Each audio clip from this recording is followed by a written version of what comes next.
फजर की नमाज बाकी नमाजों से किस तरह मुख्तलिफ है और ऐसा कैसे हो सकता है कि 15 घंटे सोकर भी एक आदमी अपनी नींद पूरी ना कर सके और वहीं पर दूसरा आदमी सिर्फ 5 से 6 घंटे सोकर अपनी नींद पूरी कर ले। ये स्लीप पॉइंटर्स क्या होते हैं और साइंस इनके बारे में क्या कहती है और फजर की नमाज का इन स्लीप पॉइंटर्स के साथ क्या रिलेशन है। ऐसा क्यों होता है कि बासफा हम कई घंटे सोने के बाद भी थका थका महसूस करते हैं। दोस्तों आज की वीडियो में हम इसी के बारे में बात करेंगे। दोस्तों फजर की नमाज बाकी नमाजों से मुख्तलिफ है। आप सोचेंगे कि वो कैसे। फजर की नमाज बाकी नमाजों से इसलिए मुख्तलिफ है कि एक तो उसकी अजान में एक जुमला है जो बाकी नमाजों की अजान में नहीं होता और वो जुमला है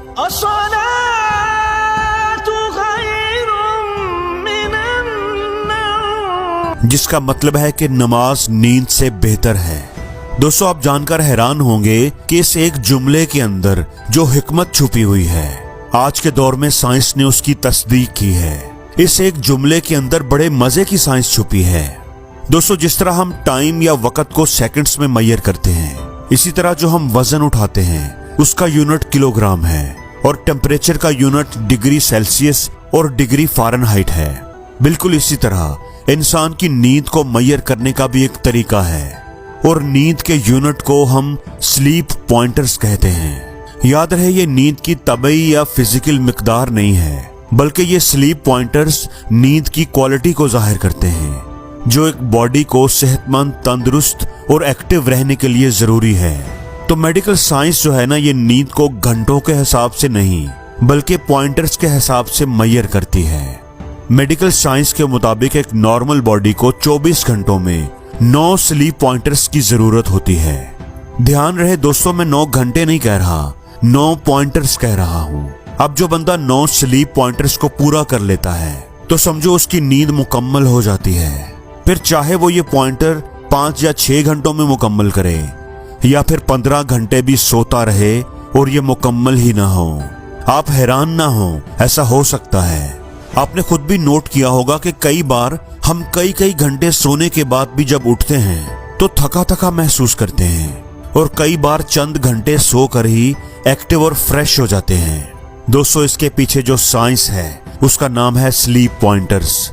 तो आइए हम इन स्लीप पॉइंटर्स को समझने की कोशिश करते हैं। दोस्तों स्लीप पॉइंटर्स को अच्छी तरह समझने के लिए हमें दिन के 24 घंटों को 3-3 घंटों के मुख्तलिफ टुकड़ों में बांटना होगा। दिन 12 बजे से लेकर 3 बजे तक, फिर 3 बजे से लेकर 6 बजे तक, 6 से लेकर 9 बजे तक और 9 से रात 12 बजे तक। इसी तरह रात 12 से लेकर 3 बजे तक, फिर 3 बजे से सुबह 6 बजे तक, 6 से 9 बजे और फिर दिन 9 बजे से दोपहर 12 बजे तक। अब ये जो रात के 9 से 12 बजे वाले 3 घंटे हैं, इन 3 घंटों में हर एक घंटे के आपको 2 स्लीप पॉइंटर्स मिलेंगे। मतलब इन 3 घंटों अगर आप ये 3 घंटे सो जाएं तो आपको 6 स्लीप पॉइंटर्स मिल जाएंगे। अब इसके बाद रात 12 बजे से लेकर 3 बजे तक जो ये 3 घंटे हैं, इनमें हर एक घंटे का आपको 1 स्लीप पॉइंटर मिलता है। यानी कि इन 3 घंटों के आपको 3 स्लीप पॉइंटर्स मिलेंगे। और अगर आप रात 3 बजे से लेकर सुबह 6 बजे तक सोते हैं तो आपको हर घंटे का हाफ पॉइंटर मिलता है। यानी ये 3 घंटे सोकर आप सिर्फ 1.5 पॉइंटर हासिल कर पाएंगे। और इसके बाद 6 बजे से लेकर 9 बजे तक, या फिर इसके बाद 9 से लेकर 12 बजे दोपहर तक, या 12 से 3 बजे तक, और 3 बजे से लेकर शाम 6 बजे तक, और शाम 6 बजे से लेकर रात 9 बजे तक जब भी आप सोएंगे तो आपको हाफ पॉइंटर से भी कम ही मिलेगा। यानी इन घंटों में आपको नींद की वो क्वालिटी नहीं मिलेगी जो आपके जिस्म को रिफ्रेश करने के लिए जरूरी है, जो आपके जिस्म को रीगेन करने के लिए जरूरी है। अब इस स्लीप पॉइंटर सिस्टम के मुताबिक एक बंदा इशा की नमाज पढ़कर अगर रात को 9 बजे सोए तो रात 12 बजे तक उसके 6 स्लीप पॉइंटर्स हो जाएंगे। और अगर वो मजीद 3 घंटे सोया रहे यानी 12 बजे से लेकर रात के 3 बजे तक, तो इसको 3 स्लीप पॉइंटर्स और मिलेंगे और इसके 9 स्लीप पॉइंटर्स मुकम्मल हो जाएंगे। सिर्फ 6 घंटे सोने से इसके जिस्म को एक मुकम्मल नींद मिल गई। और यही रात का दूसरा पहर होता है जब तहज्जुद का वक्त होता है और अल्लाह ताला आसमानी दुनिया पर इंसान को पुकार रहे होते हैं कि है कोई फरियाद करने वाला जो मुझे पुकारे और मैं उसकी फरियाद को पूरा करूं। लेकिन दोस्तों, हम लोग क्या करते हैं? हम तो इसके उलट ही करते हैं। हम रात के 12-1 बजे तक आराम से जागते रहते हैं, टीवी या मोबाइल देखते हैं या बाजारों में घूमते रहते हैं, और जब सुबह होने लगती है तो हमें नींद आने लगती है। हम सोने के लिए लेट जाते हैं और दिन के 11-12 बजे तक सोए रहते हैं। अब एक बंदा अगर सुबह 3 बजे सोए और सुबह 3 बजे से लेकर रात के 9 बजे तक भी सोता रहे, यानी पूरा दिन भी सोया रहे, तो फिर भी वो अपने 9 स्लीप पॉइंटर्स मुकम्मल नहीं कर पाएगा।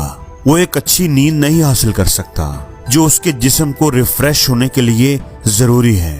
तो दोस्तों, साइंस का भी यही कहना है कि अच्छी नींद को इंसान रात के पहले पहर तक ही हासिल कर सकता है।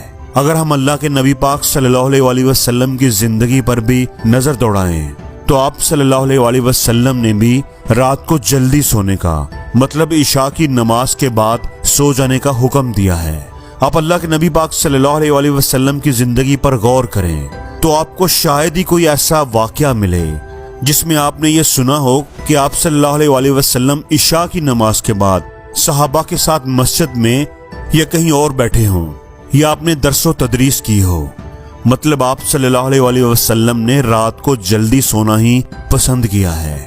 हम फजर की नमाज और उसकी अजान की बात करें तो उसमें जो अल्फाज हैं कि नमाज नींद से बेहतर है, तो इसका एक मतलब ये भी है कि चूंकि रात 3 बजे के बाद हाफ स्लीप पॉइंटर भी नहीं मिलता तो उस वक्त सोने का कोई फायदा भी नहीं।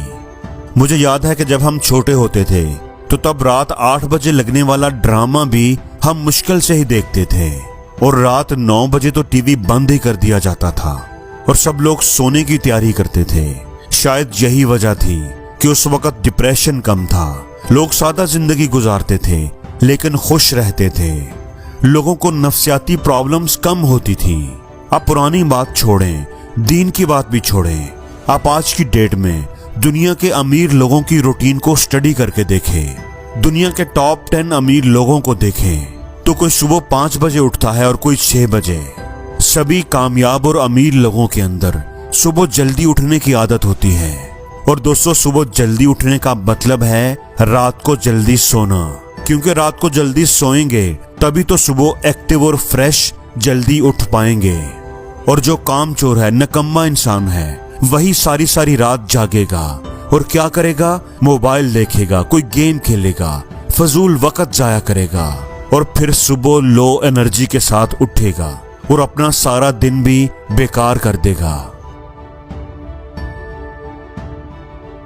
और जिंदगी में हर रोज कुछ नया सीखो, नया सोचो, नया करो, लर्न करो।